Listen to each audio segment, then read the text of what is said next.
content. That's just more stuff we can use, and that's the that gets in the world of a little bit dicier, not too risque, but a little bit more, because they start to get not necessarily just markets and economics and politics, starts getting into the ethics and morality, which I personally love those conversations. I love them. That's where I excel the most when I just freelance talk. So yeah. Also, where's Jeremy?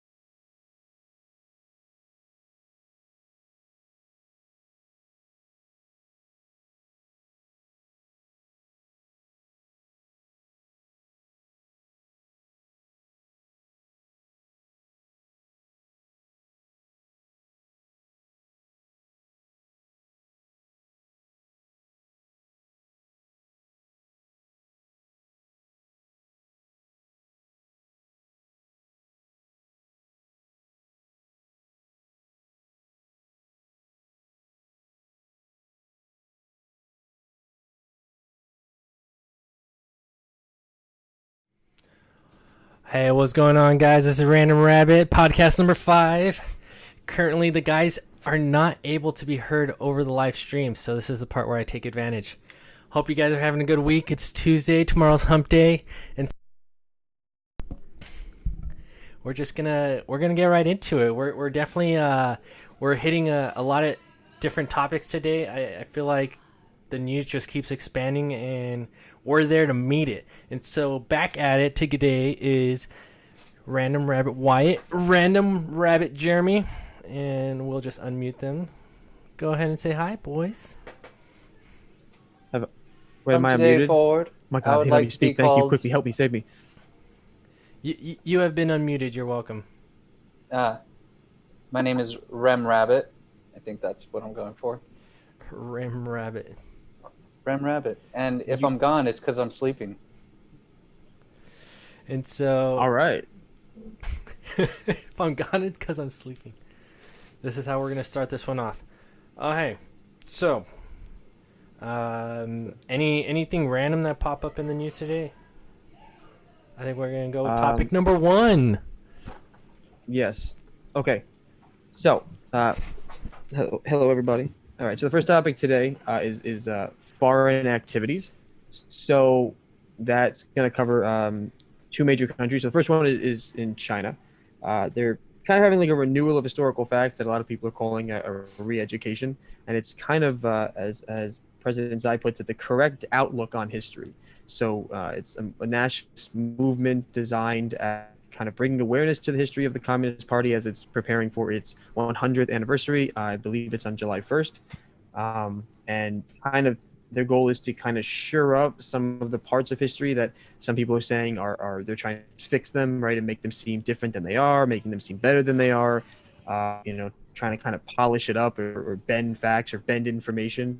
And some people are one of saying that they create a platform and a hotline to help denounce quote unquote instances of historical nihilism or denials of advanced socialist culture. So really, I definitely don't think it's out of line to think that it's possible this is a mass re-education campaign. I don't know if it's like as big of a negative connotation with that as some people may put it, because some of the instances I've seen, the stories that they're changing up, it didn't really seem to be that crazy. But still, it is something that should be noted. And the reason this is really just so important is because China has a vision, it has momentum, and it has the means to employ them. And by that, I mean, there's stuff going on in China. It's got momentum behind it. It's making big moves. It's hitting milestones. It's expanding, and other countries are realizing it as a threat. The UN itself is saying we're China seems to share our same views. The United States has already made clear its positions. So, and this is just kind of a way of saying like they're trying to unite and make a national movement to take this momentum to kind of take any of the top spots and help increase influence in economic activity. So clearly, whatever's going on. So if your portfolio exposure in China or companies in China, or you want to monitor China and the Chinese government, and you're kind of watching this is definitely something that, even though it seems like it's in a far away part of the pond, if it's a big enough boulder that if it makes a splash, we're going to feel those waves in one way or another. Not necessarily bad or good, but definitely something to keep watching. Also, China is officially kicking out the Bitcoin miners, primarily Bitcoin miners, as well as some other cryptocurrencies. In May, China cracked down on the miners, and now there's beginning the exodus. Right? People are beginning to leave and go find other places to run their businesses.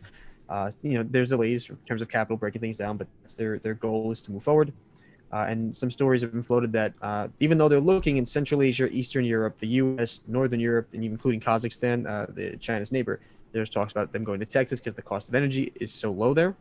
And some issues on that are that obviously the Texas power grid is come under question in the last year or so for some of the issues that happened during the storms, the lack of being able to keep the systems up. And also, I wonder if folks like crypto miners started mining there, if they would push the demand for power and they would cause the prices to increase.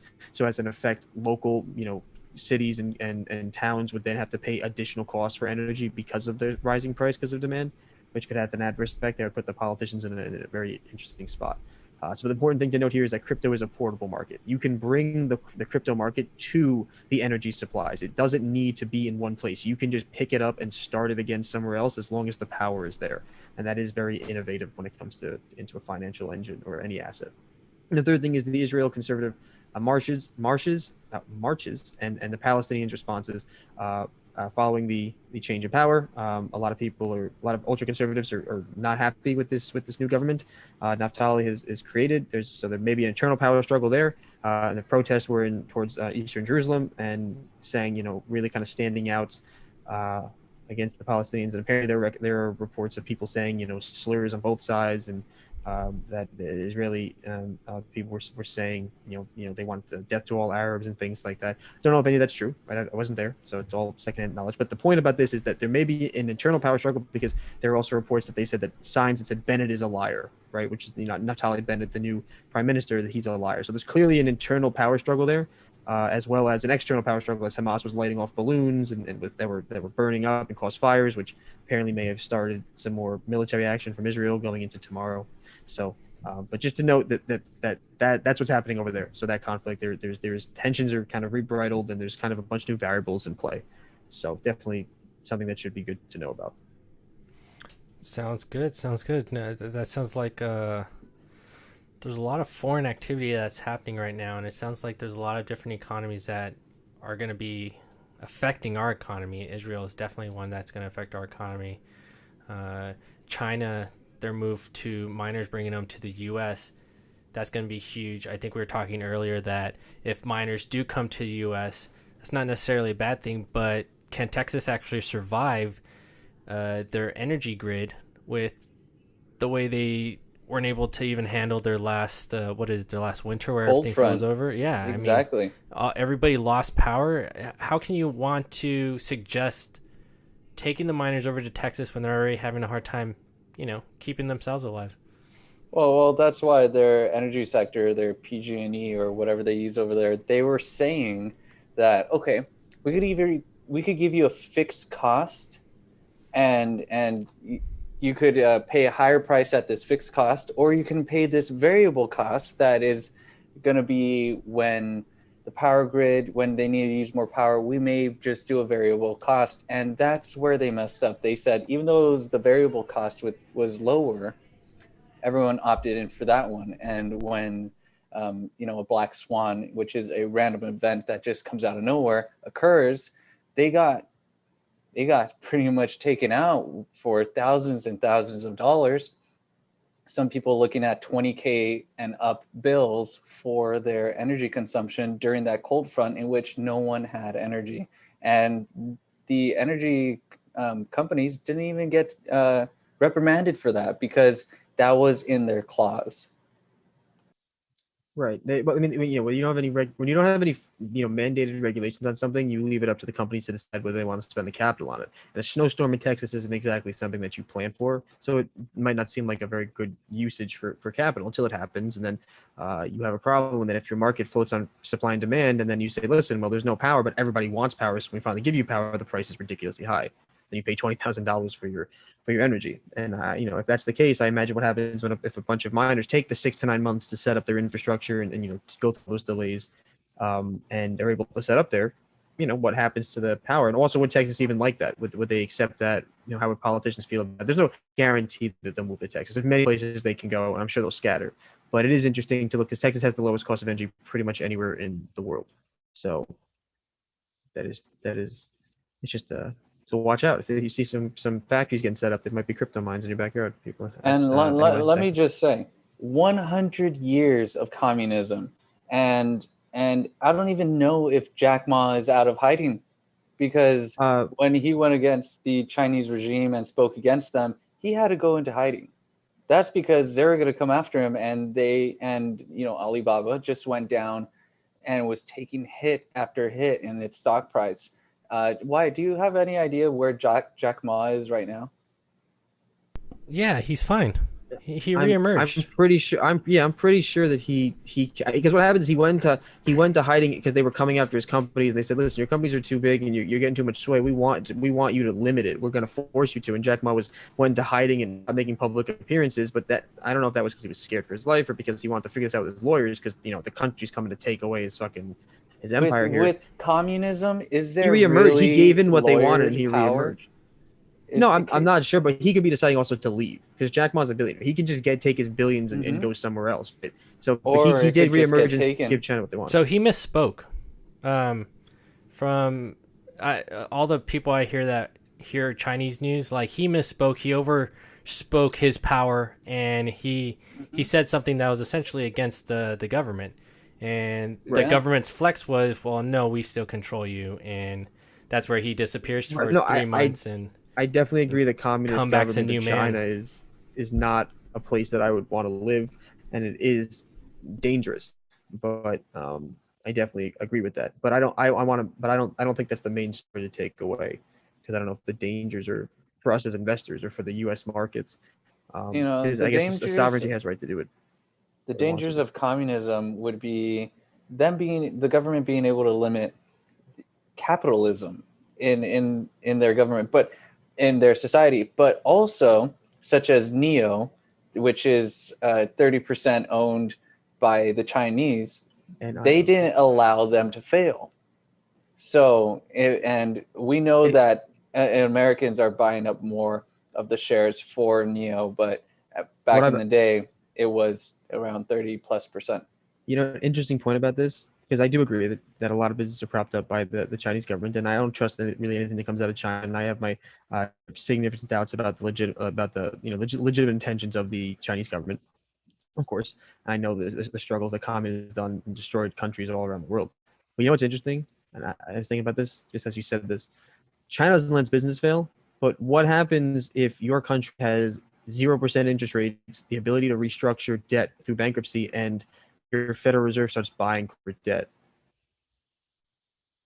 That's the same thing. Yeah, not China, but it's the same. It's the same anti-free market. We don't have free markets. They don't. Free markets don't exist. We backstop everything, and we've been doing more and more of it over the last 20, 30, 40 years. I mean, we that's realize true. So it's kind of like even though, yes, China's been doing that for a long time, and they do have ghost factories, and they do have empty production bits that are built that have nothing in them or just for show to put productivity numbers on the page. It's interesting to see as other countries that say like we don't allow that, free markets are the way to go, and you see over time more and more of the free market system is supported by the tax dollars of the whole, right? It's like this. It's weird. It's very much socialism. So socialism and communism are different things, by the way. Very different things. That's what occurred in 2008 when the government bailed out these banks, and that's what happened on January 28th when Robinhood had a $2.2 billion margin call that had to be met, and the DTCC just said, "Hey, don't worry about it. We're going to waive that just for today, and the stock price is going to go down." Next thing you know, GameStop went down and manipulation occurred. Well, yeah, and the reason is I think on the United States is because they don't want any businesses to fail because they don't want to wipe out the little guy and the consumer and the investor. Everybody becomes tied up in one big ball. And then you get this situation where you have to make these decisions, and you have to say which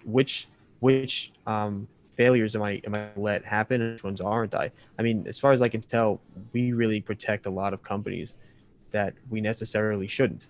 But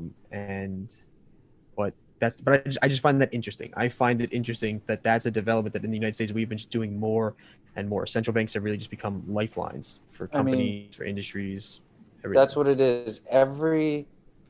Every type of structure that is a government structure for their people has its pros and cons. Like in China, if you don't want to work, they will send you a bag of rice per week and just drop it off at your door, and you can live for free. There, that it's like, okay, you don't want to work? Here's a bag of rice. You can survive. They'll allow you to survive. Okay, next I mean, topic. I think we totally jumped away from the topic. no, that's exactly what we wanted to do. That was That's discussion. exactly where that's- it's going. And I feel I like this that. is definitely going to be a conversation leading forward as China, continues restructuring or going about however it's going. I have an idea. As we go from topic to topic, what if we were to like take a short break for like 10 seconds and then re-up the meetings so you had the full time for each one? And if you ever needed more time, if you ever needed more time, Yeah, maybe yeah. if you ever needed more time. Definitely. That's what I'm saying. I just thought about that now.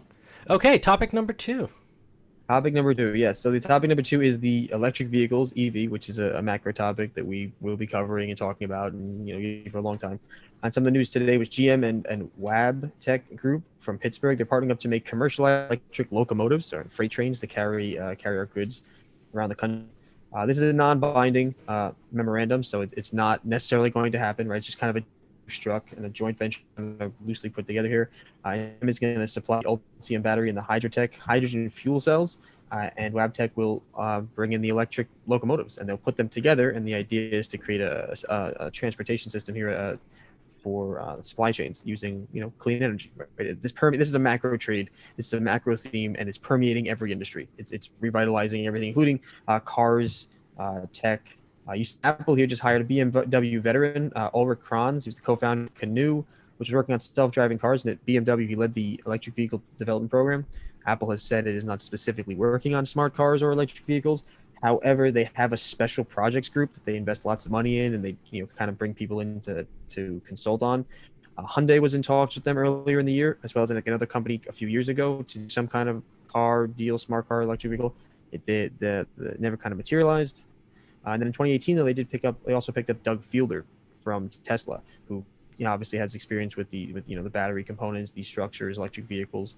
So the point here is what kind of ability do you put on Apple and smart electric vehicles?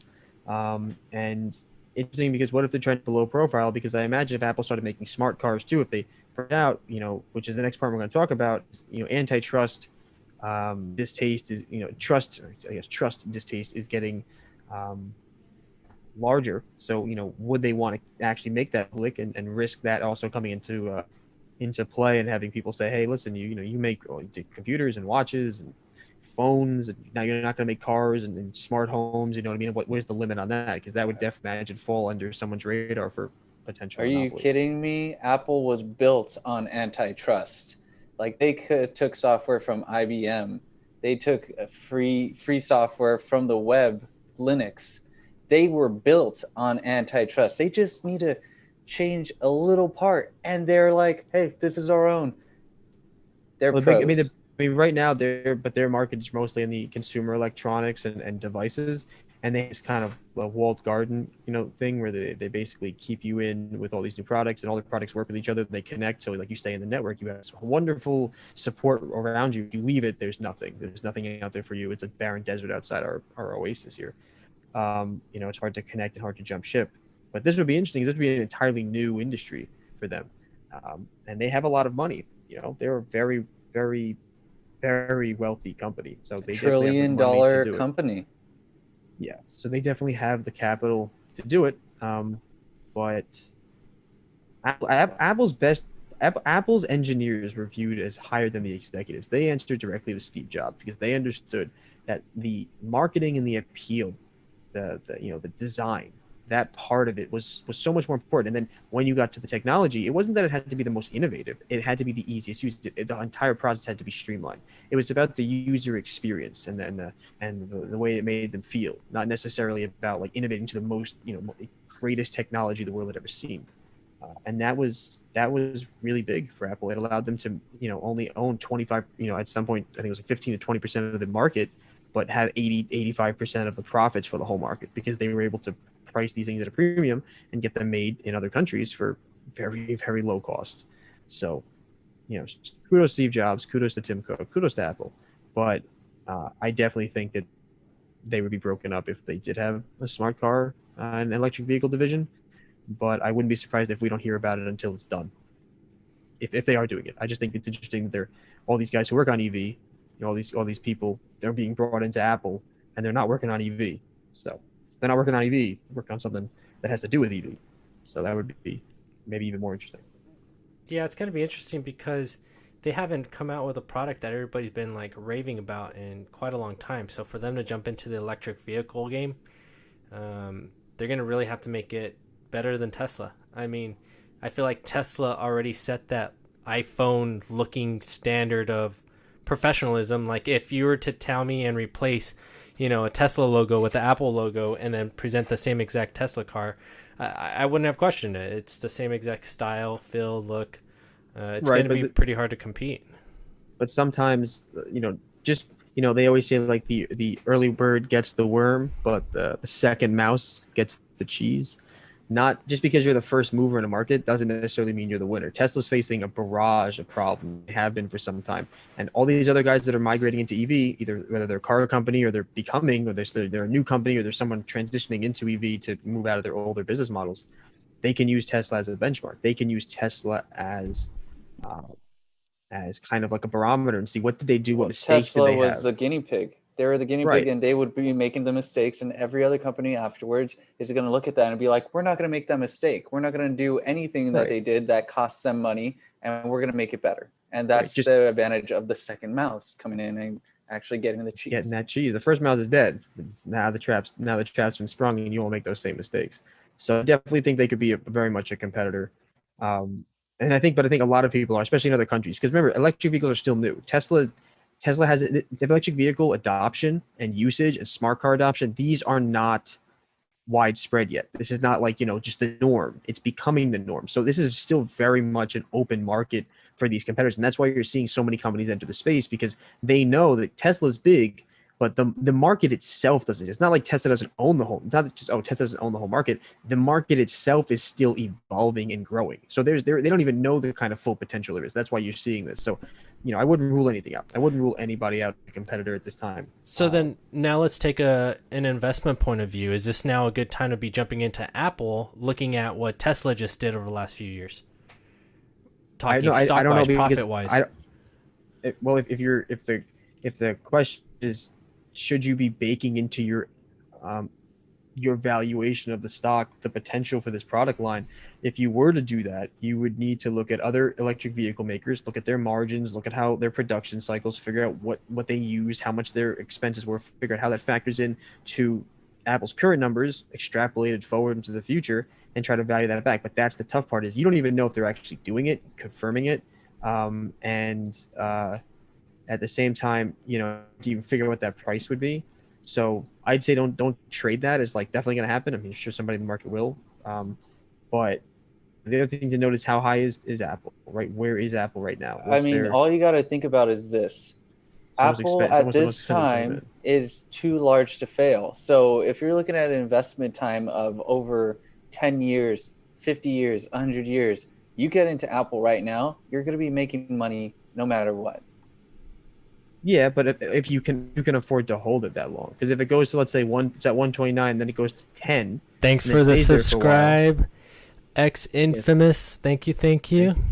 But that's the thing. Like, if you have the stomach for that ride, because yes, you're completely right. In theory, in the long term, stocks generally go up, indices generally go up. It's a statistical fact that passively traded funds and indices usually almost always outperform actively traded funds, people who will be trading all the time, taking on commission, taking on transactional fees, taking losses, jumping the gun. So I agree with you, but that, it depends on how it turns out for Apple and how long it lasts. Because if your horizon is 40 years, if you can stay that long, sure. Or the account will exist long, sure. But if your horizon is like 10, 15 years, you have to weigh that. Plus you have to weigh your other investments. You know But what I yes, just read today? I just read today that the best investors are the dead ones. yeah, Oh because they're snap! no longer They trading. just held. Mhm. Yep. Because over, Exactly. but that's over the long term. So if your investment horizon is I'm my plan is to make money in the next, over the next 40, 50 years, long-term goal, yeah, your best bet is to just play the market and just sit there and wait. But if your goal is to make more money in the meantime because you want to make money to use that money, you're going to have to find alpha. Right? You're going to have to find additional profit, and you're going to have to play the market a little more actively, and you're going to have to win in doing it. And also remember, if you tie up a lot of capital in Apple and you hold it 40 years, that amount of money you can use for anything else. So always remember that too, the opportunity cost. If you put $10,000 on Apple and it's like a $30,000 portfolio, because you're like, I really love Apple, but then new trades come about, will you have enough capital as you buy up your assets to keep making those trades? It's always that balance. It's a deep internal journey to figure out what kind of investor you are. So I yeah. I mean, right now I'm looking at Apple stock, I'm looking at Tesla stock, and from a just a very rudimentary like, hey, if this is a potential electric vehicle company, I'm looking at an Apple price of 129 versus Tesla's 599 right now. Just from just looking at the two and me thinking, hey, if this becomes a successful company, it looks like my potential could be hitting Tesla's mark. Is that a fair just quick look at it, fair judgment? Well, let me tell you something. Michael Burry, 2008, Big Short, big name, right? He just shorted Tesla half a billion dollars. He Yes. shorted Tesla at around $570 when it was around $570. He shorted it $500 million. That's because the S&P 500 holds a large amount of Tesla, and when the market drops, because everything we know right now is a bubble, when the market drops, guess what's going to be selling off the most? Tesla. And that's just soon to come. He was in his trade for 2 years before he saw fruition and the market drop and him making money. He might be early. He might be at the right time. We don't know. We'll see. The government's coming out. The SEC is coming out with new rules, and DTCC 005 just came back on the table after being off for 2.5 weeks. And next time in tomorrow's podcast, we'll be going over some SEC rules that have hit the market. All right. I like that. All right. Moving on to the next topic here is a kind of continuation of big tech and the crosshairs. The big news today was that the Senate confirmed Lina Khan for a seat on the FTC, the Federal Trade Commission. The vote was 69 to 28, so it was pretty big landslide there. But she is she's a big critic of big tech, and she argues in one of her papers argues that antitrust has failed to contain these companies. So she is very much on the side of we need to change the way we look at these laws, and that tech companies are definitely in the world of being too big. So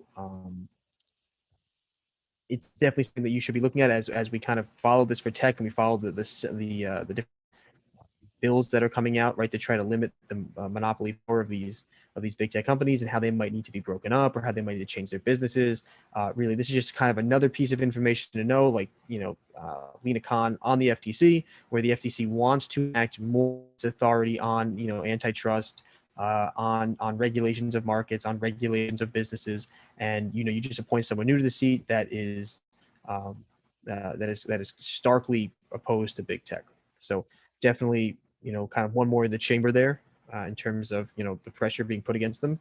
And this also includes the FTC wanting to look into Amazon's acquisition of Hollywood MGM Studio. It's like a $10 billion acquisition and puts them kind of very squarely in the entertainment business, even though they already do have Amazon Prime Video and they have this, it kind of gives them the ability, more leeway and more influence. And that might be the same as we talk about Apple and cars. Should Amazon be able in everything, including telehealth, including, the movie studio business? So, and the FTC is in talks, and they said that they may be reviewing that. So that could be a target on their radar already.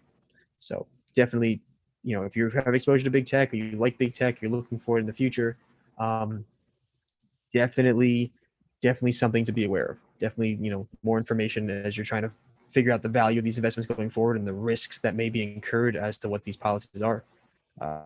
Lena on the FTC.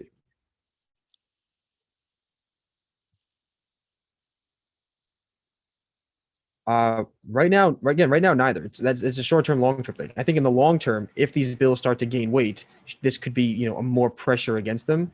But I don't, because Amazon's got a lot of money and they're going to fight it. And there's no, I don't see anything really super concrete that points to like yes or no. And I believe the markets will show us that before we talk about it here, because people that have big exposure to this, that spend their time investing in these, and if you're talking about real big material impact, you want to watch the transactions of big hedge funds and insiders. Watch what they're doing, if they're opening new positions or taking big positions out. If you go and you see that big players in the game, institutional investors, are withdrawing their positions at large clips for things like Amazon, that could be a sign that their models and their analysis is telling them, hey, this might be something we want to avoid. But well, for now, let me tell you this. I don't think so. Let me tell you this. When the first news comes out of a potential margin acquisition, the stock goes higher because they're baking that in, because they're putting a probability of that occurring. Now, when it actually a merger and acquisition occurs, everyone's going to be like, oh my gosh, this is a great stock. They pump in. The guys who got in early are going to take profit. The stock's going to go down. That's just the name of the game. Yeah, no, I can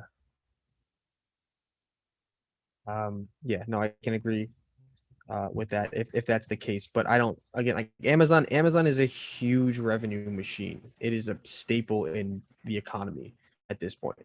So, it's going to take a lot of adverse news. It's going to take a lot of hits to shake that core investor base, because there have been people that have been holding on to this forever, and it's now at like over $3,000 a share. And a couple years ago, it was under 1,000. So they're a very happy investor here who believe in this. And Jeff Bezos is started as a bookstore, literally selling physical books, going out of business, and now, created the largest, most pervasive retail empires in the world. And by pervasive, I mean expected pervasive in this in the future, as well as horizontal and vertical integration they've already done. So sounds like librarians are taking over the world. Okay. Yeah, that's the gist. You should bet on librarians. Bet on librarians. Okay, what's the next topic we're looking at? Next topic: retail sales, lumber prices, and rental rates. Some of the big key things to note is that consumers cut their spending about 1.3% in May. The expected was about 0.6%, and what that means is they're really cycling. We're seeing people cycle their spending out of goods and into services. This includes things like food, drink, travel, entertainment, which is not something that we don't know about, right? COVID trade is changing. This is the kind of COVID after effect trade. People going out, want to spend all their money. You're seeing like casino spending's up 70%, theme parks and bowling alleys up 9%. Even gyms are up again 4%. People are spending, people going back out again. Nothing that we didn't see coming. But we also see producer price increases. The producer price index, which measures prices that suppliers are charging businesses and customers, that rose about 0.8%.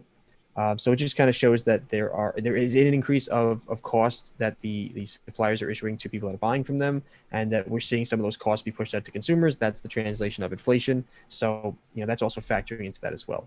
Lumber futures for July delivery, they're down about 41% from their record in May. And the futures themselves have declined 14 in the last 16 days of trading.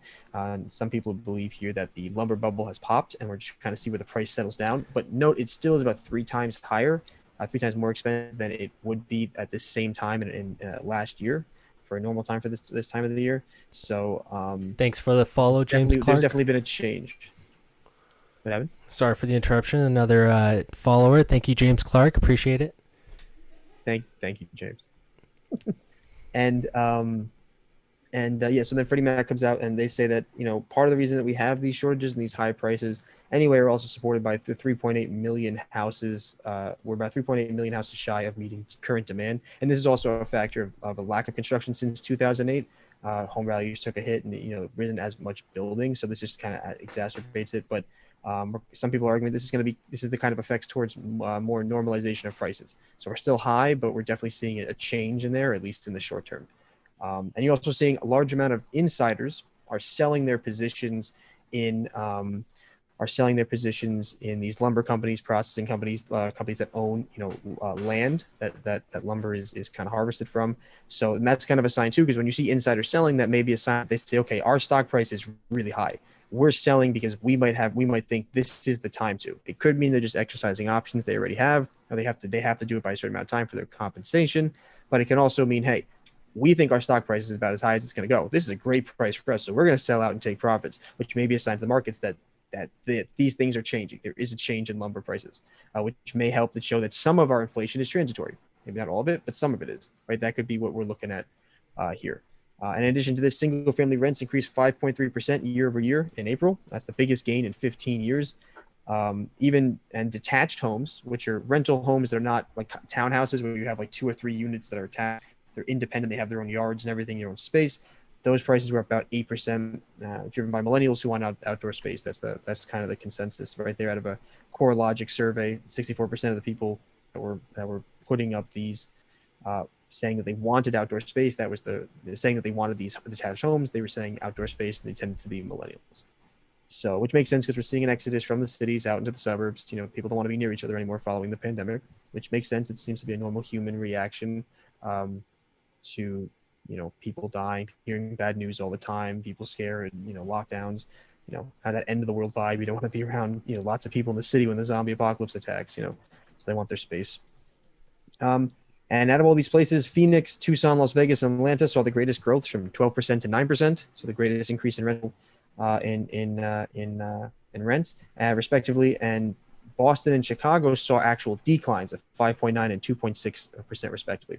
So it's not just going up everywhere. There are different fluctuations in different parts of the market, and that could also be a factor of where people are moving to and moving from. Now you can see kind of a reshuffling of the population.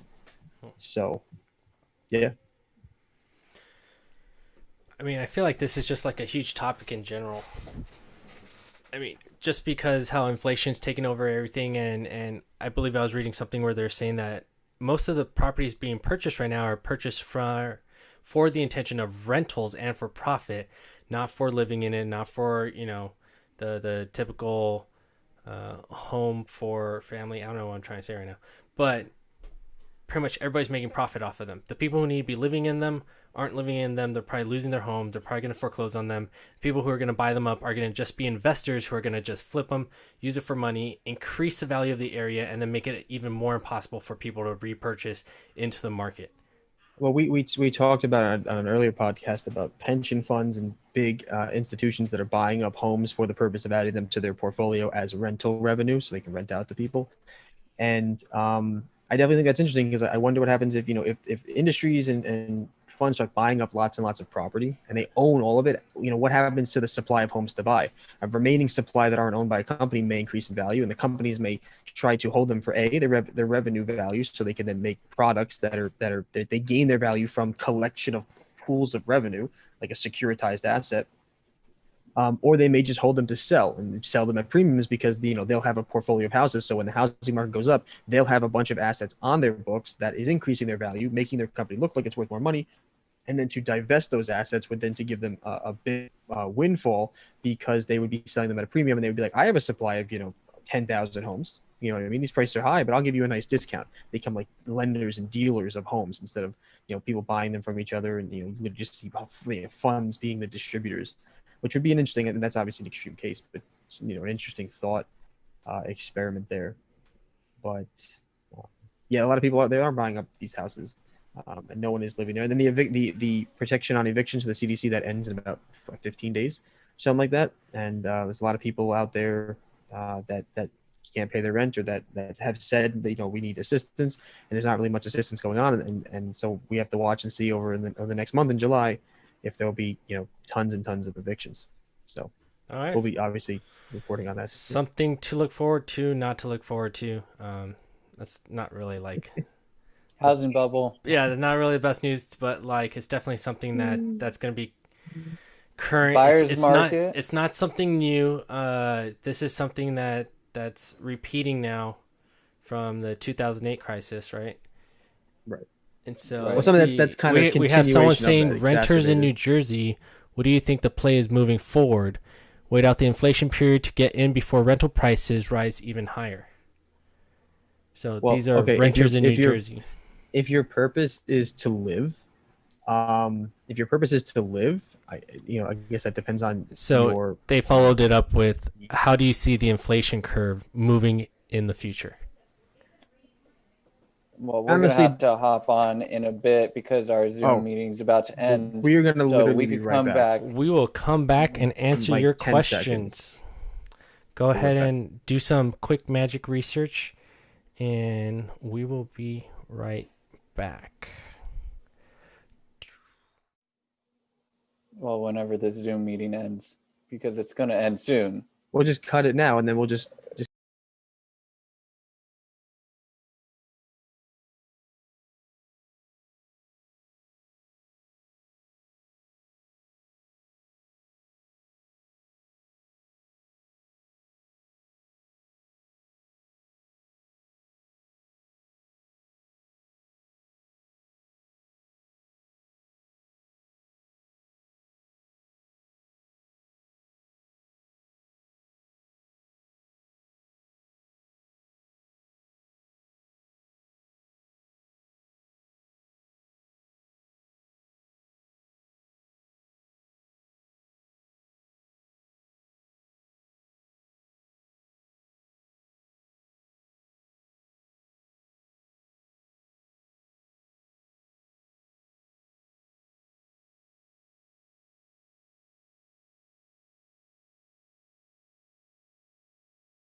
okay, and let's do it.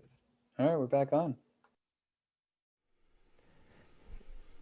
All right, so we're talking about inflation curves and where we're going to move from there. Good. We live. Yeah, we are. Awesome. So yeah, I think that the big argument is whether or not it's transitory. I think that in housing we could just be getting started if people keep buying homes. If we don't start building things, if the price of lumber does fall and the supply becomes a little bit more affordable, then I definitely think that it would be better to wait. I mean, you're looking at the price of homes that are up 40-50%, right? And the question is, when are you trying to buy into these things to because you want to be an investor, make a return on it? Or are you buying them because you want to own it as part of your portfolio in the long term? Or do you just need to own a house because you want to live there or put somebody in that place? I think that inflation is going to die down on these houses and the prices are going to come back to normal. Because there's only two options, right? Either we get a hold of this and things go back to normal and we just kind of have I think in a year or two, I think we can expect, I was reading, we're going to talk about this tomorrow, that the Fed may be expected to keep easy money policies for the rest of the year, which means I would expect at least within the next year or so, you're going to see prices continue to rise for the most part. But I think after that, in 2022, 2023, you're going to start to kind of see the peak there because, we're burning red hot and we are on a lot of stimulus. But once that stimulus dies away, corporations have $11 trillion of debt. The country has $30 trillion of debt. There's a lot of heavy weights pulling us down. So I think in the short term, prices are going to continue to rise for at least the next year. But I think along with the consensus of a lot of people that if we don't contain this inflation, we start seeing double-digit inflation, 10% or higher, we could be in danger and within the next 2 or 3 years see prices come down. So I think inflation is come back down, but I don't think it happens in the short term because I think we still have a lot of growth to run. We still have to go through the summer. We haven't even gone through the summer yet. So but I don't have like the data, the model to give you a mathematical justification. But I do feel like we have some more momentum to run. People want to make easy money. Lending is still easy. Interest rates are very low. The Fed is still buying up lots of debt. Repos are at like $600 billion. Money is being pumped in. The economy is being heavily supported. And as long as that continues, which I think it will for most of the year, if not for just at least a couple months, I think the inflation will keep going up. So short term, inflation's up. Long term, I think it goes back to normal within the next 2 or 3 years. Yeah, Okay. reverse repo at the moment is at $503 billion from today. Reverse repos, which is from June 1st up to this point, $5.5 trillion that have been lent from the Fed to institutions overnight lending.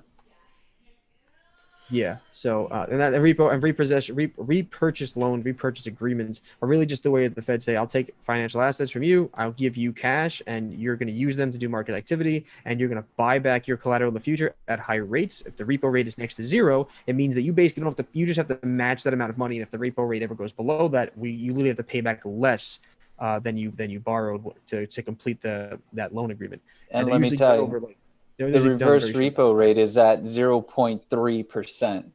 So yeah, that's a sign That's pretty much they're nothing. pumping lots of cash. The idea is to give like a trade. We give you capital, you give us assets, and what that does is it keeps everything in balance, and the money gets flipped. The problem is that there's more and more repos happening with low and low interest rates, and corporations have lots of debt. So you're looking at a lot of there's a lot of help in the market that's pushing up these rates, giving people this freedom of like we just keep spending, things can just keep going. So definitely, I think in the short term, inflation will continue to increase. I don't know. I've never been to, I don't really seen this much inflation in my lifetime. So it's kind of like I'm on this ride for the first time. So I'm excited to see how it ends and learn from it. But I think it'll be up for a little while. I think it's another bubble. I'm looking at the summer and I'm looking at the stock market crashing, but that's just me. Don't take it as financial advice. I'm just making sure that my portfolios are low risk and try to find a safe haven in communications. I think that's because everyone has a cell phone and it's not going to be going anywhere. Very nice. Yeah. So okay. So that covers that. We hope we answered your question. If you have any more, always ask us, and we'll do our best to give you our answers. Great question. Thank you for the feedback. Let's go on to the final topic, which I am super excited for. Drum roll, please. Science! Let me Okay. tell you, it is Jeremy's science about to time. shine right So now. it is time to talk about what actually matters in life right now. All right, guys, you ready for this? Oxford physicists discovered a subatomic particle that can transition between matter and antimatter. What These are does that called- mean? These are called charm mesons. So let me break it down for you. So an atom is comprised of two types of elementary particles, electrons and quarks. Electrons occupy the space that surrounds the atom. So you have the atom, the electron is circling it, and the quarks are what's made up of protons and neutrons. So protons and neutrons. So a proton is made up of two up quarks and one down quark, and a neutron is made up of two down quarks and one up quark. So from there, quarks are made up of up, down, charm, strange, top, and bottom. And these are the quarks that are made up. So out of all those quarks, one of them is a charm meson. That is one of the quarks named a charm. And this meson, this quark, is one of those that we can see transitions from a... So, Jim, what is the implication of this? What is Wow. That's what... What's happening?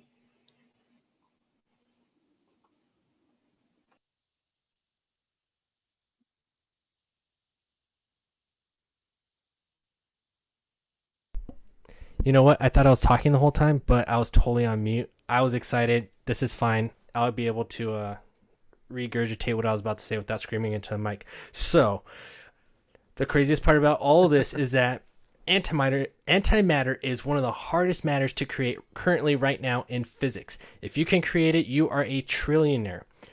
That's right, not billionaire, trillionaire. And if we could just put an actual That's why there are no price, trillionaires. and that's why there are no trillionaires yet.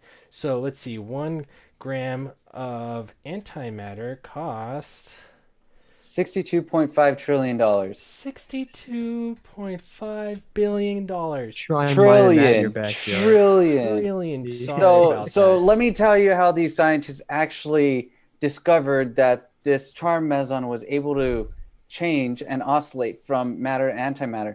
They were able to find the difference of weight in grams by after this. They just get these two protons, they smash them together, and the decay of these quarks that run off are, once they get a small quark from one distance, they get that weight. Then they get the other quark from that other distance, and they get that weight. And that difference in weight was 1 × 10⁻38 gram.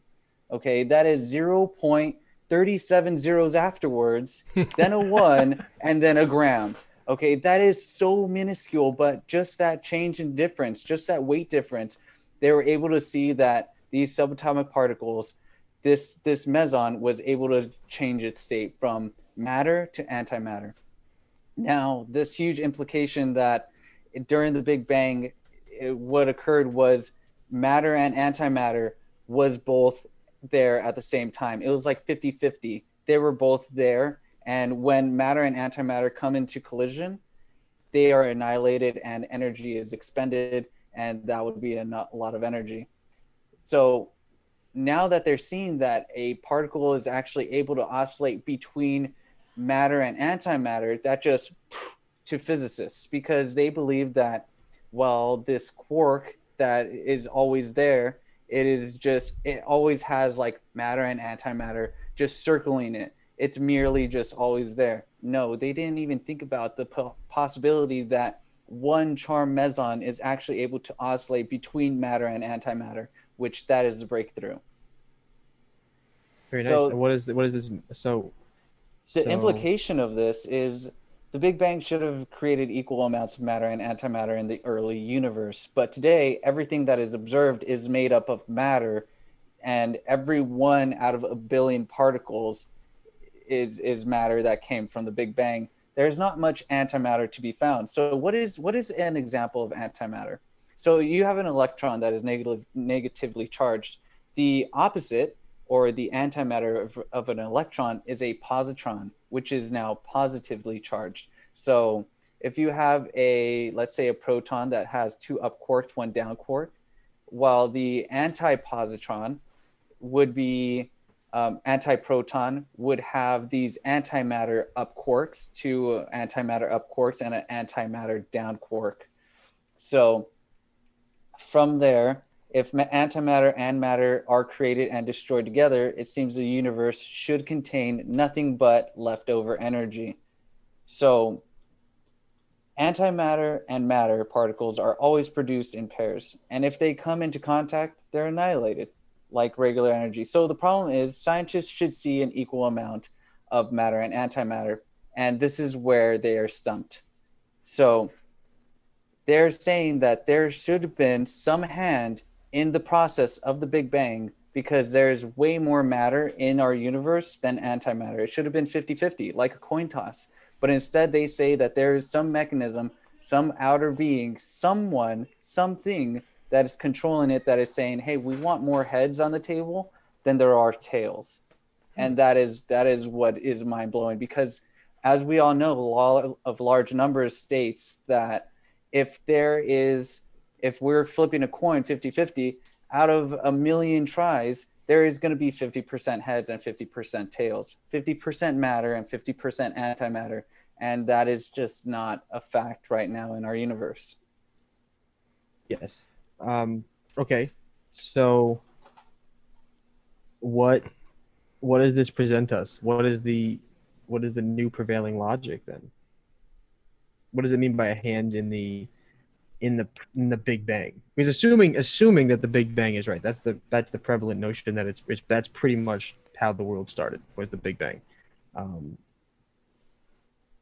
What is the hand that they think? How does that work? So that's where we get into our discussion right now.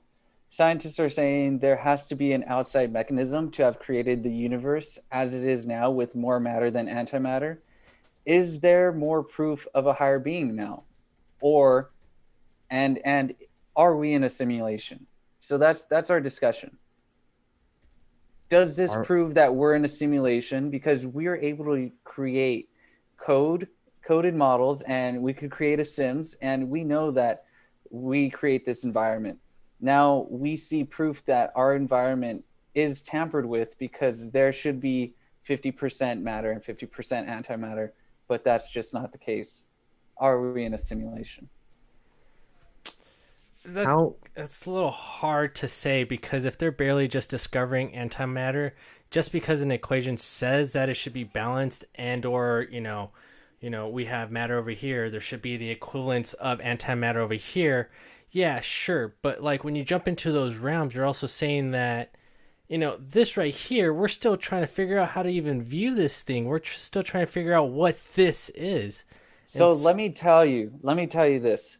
1 plus 1 equals 2, right? So we move that equation to Fascinating. 1 and you put it over to the other side. 1 equals -1, which would then be the equivalent. So what we're Okay. saying here is that the universe has mathematical laws that it is or it isn't. And So- that is what it is. Or why don't we put it like this? 0.5, so 50% plus 50% equals 100%. Or actually in these terms, matter and antimatter, when they come together, they actually become nothing. They just become energy. So 50% minus 50% equals 0. So you bring that over, 50% is equal to 50%. That's a perfect equation. 50% equals 50%. Well, here's my question: how do we know the universe is perfect? Well, there's There's well, still an that is a argument great of whether the question. universe continues to expand, whether it's expanding or contracting, whether there's a bend in the universe that's like a sphere. They shot lasers and tried to figure out if they could map how big and what the curvature of it was. So like if we start with the assumption that the universe is perfect and that the laws of physics as we understand them need to be abide by nature, we're looking at it with a bias from our perspective. We understand it this way, so it must work this way. But what if nature, it never worked that way, but we only have amassed enough knowledge to figure out that we think it should work this way, and everything that we can really see and interact with can work this way, but perhaps we don't really know enough about the universe to actually say that it's there. What, maybe there is equal antimatter, but we just can't see it. There's actually a vast Random amount of rabbit. emptiness. I'm calling you out right now. Josh, random rabbit.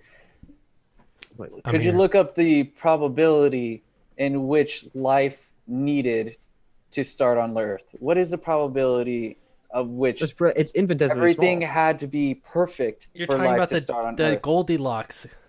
Yeah, You know, it's like Goldilocks theory. infinitesimally small It's probability that all the things happen to Infinitesimally occur. small.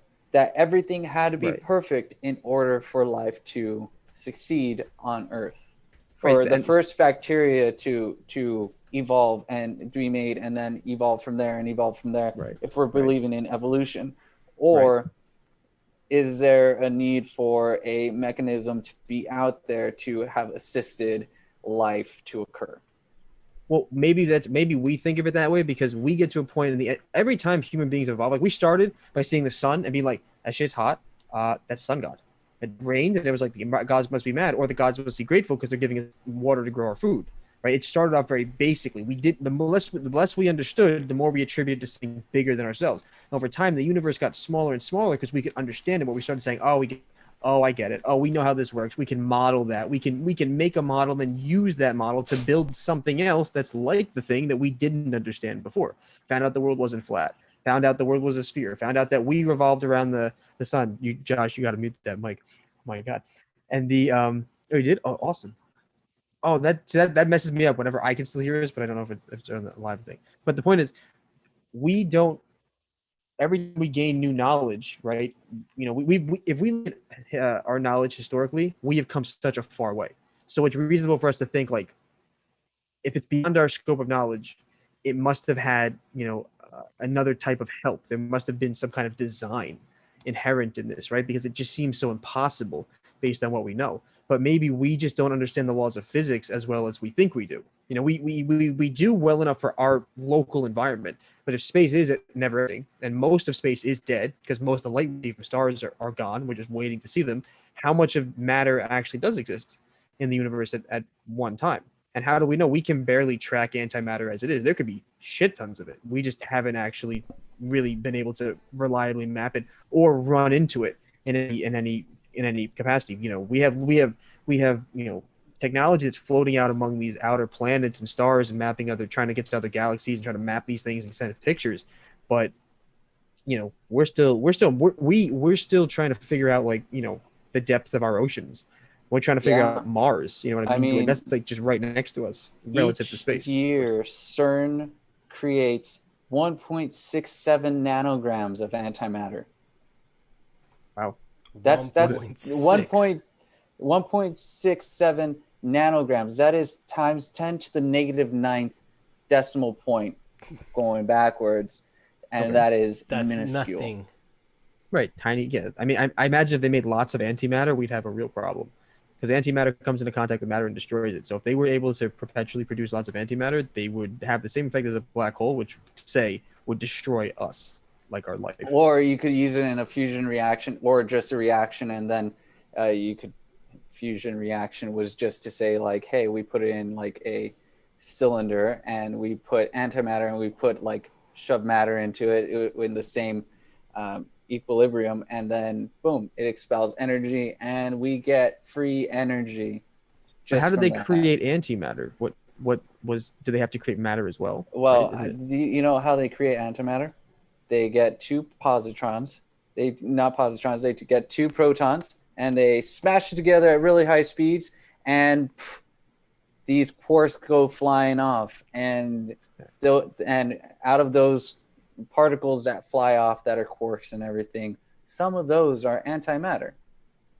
Okay, so well, that's great, but But you're asking me, how did they just pick that apart and then just, okay, we're storing you? Well, let me tell you, they decay really quickly. And right. So if that's the truth, what if dark matter decays really quickly? Does it decay at the same rate as matter? you know, dark matter is different than antimatter, but I see what you did there. Oh, Trying to right. trick me. Like, are they? I tricked myself. Are the the? I think that antimatter is right now still mostly an enigma to us. So I think it would be a little early to say there was a designer or that we're in a simulation, because, you know, if we're in a simulation that is as good as we say, there's no way that we're going to be able to tell that we're in a simulation.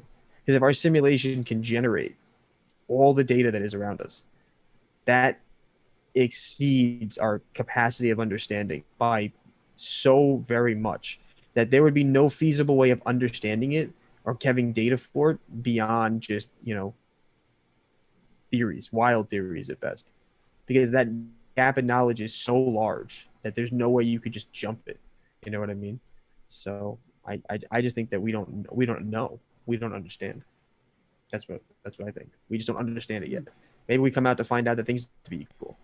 Maybe we find out that that's not true. We understand it so far, but we only live in one itty bitty microscopic part of space. You know what I mean? And our existence alone is such a small probability of occurring that it's like, I think the weight we put on our discovery and our knowledge might be a little bit bigger than it should be relevant to our scale of size in the span of time.